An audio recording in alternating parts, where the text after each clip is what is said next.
နေ့ဆိုလို့ရှိရင်အရန်ဆင်းရဲတယ်အလွန်ကြီးတဲ့ခွေးကြီးတွေရကြိုက်တာကိုသူခံရတယ်။ဒါပေမဲ့ညရောက်ပြီဆိုတာနဲ့နော်အလွန်ကြီးကျယ်တဲ့စီးစိမ်ကိုရပြန်တယ်တဲ့။နတ်ဘုံဗိမာန်လေးနဲ့နတ်သမီးတွေနဲ့ဒီလိုရှိတယ်လို့ဆိုတယ်။သူ့ရဲ့ဘဝကအလွန်စမ်းကြယ်တယ်နေ့မှာခံစားရတယ်ညမှာစံစားရတယ်။အဲ့ဒါကိုတွေ့တဲ့အခါကျတော့ရှင်နာဂရကမေးတာပေါ့။နော်ဘလို့အကြောင်းတရားတွေကြောင့်သင်ဒီလိုဖြစ်ရတာတော့အဲ့လိုမေးတဲ့အခါကျတော့အဲ့ဒီပြည်တာကပြောတယ်တဲ့။ဘာပြောတော့ဆိုတော့အရင်ဘဝတုန်းကသူကမုတ်ဆိုးတယောက်ဖြစ်ခဲ့တာနော်သူများအသက်ကိုတက်ပြီးတော့အသက်မွေးဝမ်းကြောင်းမှုပြုရတာ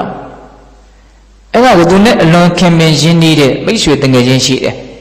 အဲ့ဒီမိတ်ဆွေတငယ်ချင်းကသူ့ကိုအလွန်တရာမှမေတ္တာရှိတယ်သူ့ကိုအလွန်မှလည်းပဲခင်မင်တယ်အဲ့တော့ဒီအလုပ်တွေကိုမလုပ်စေခြင်းဘူး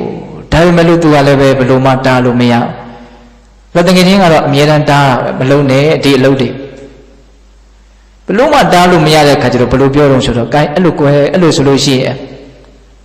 မင်းနေတယ်ပဲမင်းဒီလိုသူများအသက်တွေကိုတားဖျားလုပ်နေတာညရောက်တဲ့အချိန်မှာတော့မင်းဒီတီလာလေးကိုပြည့်စုံအောင်စောင့်စည်းပါမရရတဲ့နီးနဲ့တငယ်ချင်းကိုနှစ်မွန်းမှဆိုလို့ပြောတာ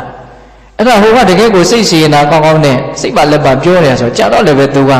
လိုက်နာမိတယ်ပေါ့နေ့တော့ဘလို့မှသူ့ရဲ့စီးပွားရေးမိသားစုအနေထားနဲ့ဒီသူများအသက်တက်တဲ့ကိစ္စကိုမလုပ်လို့မရဘူးဆိုတဲ့အနေထားမျိုးသူကလည်းနားလည်ထားတော့အဲ့ဒါညတော့သူစောင့်စည်းတယ်ညသီလဆောက်တည်ပြီးတော့သူအိတ်တယ်ပေါ့အဲ့ဒါကြောင့်မို့လို့ညမှာသူဒုက္ခမတွေ့အောင်နေ့မှာတော့ဒုက္ခတွေ့တာအဲ့တော့ဒါလေးကအပေါ်ယံစဉ်းစားကြည့်ရင်တော့ညအိတ်နေတာဘာမှလည်းမဟုတ်ဘဲနဲ့ဘယ်လိုလုပ်ပြီးတော့စံသားရတဲ့အကြောင်းရှိမလဲလို့စဉ်းစားတယ်ရှိတယ်ဒါပေမဲ့ကုသိုလ်စိတ်ဆိုတာကစိတ်ပေါ်မှာအဓိကပြဋ္ဌာန်းတာပေါ့ငါဒီအချိန်မှာတော့ဒါတွေကိုငါမလွန်ကျူးတော့ဘူးဆိုစိတ်ထဲမှာမှန်သွားတဲ့သဘောလေးရှိမယ်ဆိုတာကတော့ခံမှန်းလို့မရဘူးလားရတယ်နှမို့ရှင်ကိုကတလုံးတစ်လုံးကြီးမထူးပါဘူးကွာသီလကလည်းဘယ်တော့မှပြည့်စုံတယ်လို့မရှိပါဘူးဆိုကြံတဲ့စင်ကြဲနေတဲ့အချိန်လေးတွေမှာတော့မှစင်ကြဲနေတယ်လို့ကိုမသိဘူးပေါ့သဘောပေါက်ရလားဗျ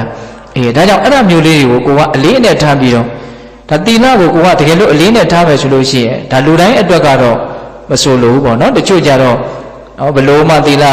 အမြဲတမ်းပြည့်စုံအောင်လုပ်လို့မရတဲ့အနေအထားမျိုးလေးတွေဘဝရဲ့အခက်အခဲအကျက်အတဲဆိုတာတွေရင်ဆိုင်ရတဲ့လူတွေမရှိနိုင်ဘူးလားရှိနေနော်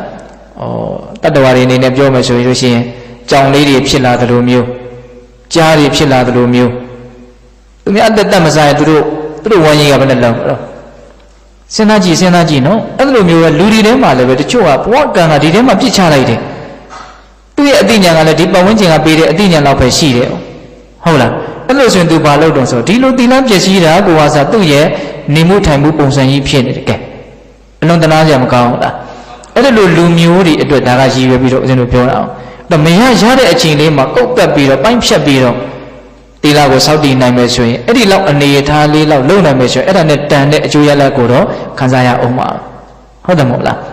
ဒါကြောင့်ဒါလေးတွေကိုပြည့်တဲ့ပေါ်တော်အောင်တို့နားလည်မှုရှိရမယ်ပေါ့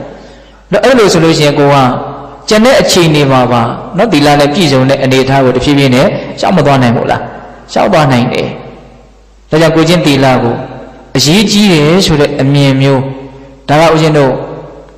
တန်တရားနဲ့ခြီးပြီးတော့တွေးကြတဲ့အခါမျိုးမှာအထောက်အကူပြုဖို့အတွက်ဒီအချက်လက်လေးတွေကဦးဇင်းတို့ပြောပြတာ